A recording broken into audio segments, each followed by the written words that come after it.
Sapat dapat week nga pala ngayon. Punta ko kaya si Father Noriel kung ready na yung mga gamit nila.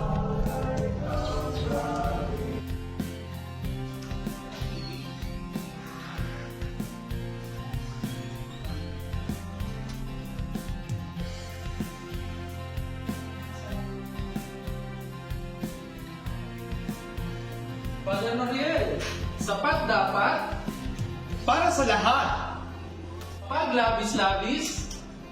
may nahahapis.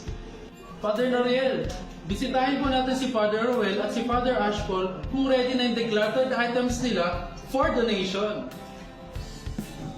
Tara!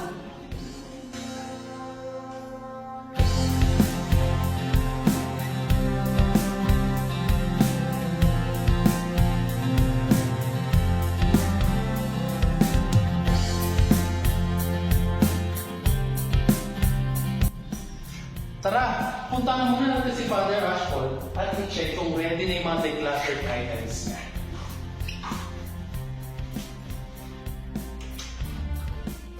Oh, nandito pala si Father. Oo, natimpuan niyo ako. Maayos, sakto-sakto. Ito na yung mga na-declutter kong items. Dadali na natin sa booth ng sapat dapat. Kaya mga kapatid, inaanyayahan ko kayo. Ngayong Sabado at Linggo, dalhin na yung mga naipunin yung gamit na ating ihahandog para sa sapat dapat, para sa lahat. Tara, puntahan naman natin ngayon si Father Roel kung ready na yung kanyang mga decluttered items.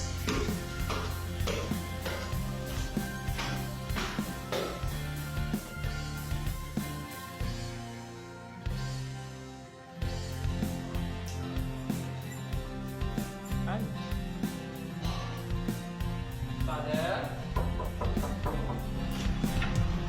Ano atin? Father Roel, ready na po ba ang inyong mga decluttered items for donation? Ito na, ready na. Inimitan ko ang lahat na mag-declutter ng magamit na maaari pang magamit ng iba. Hindi lamang tao ang misyonero. Pati ang ating gamit ay may mission din para magamit ang lahat. Ako ay sapat dapat advocate.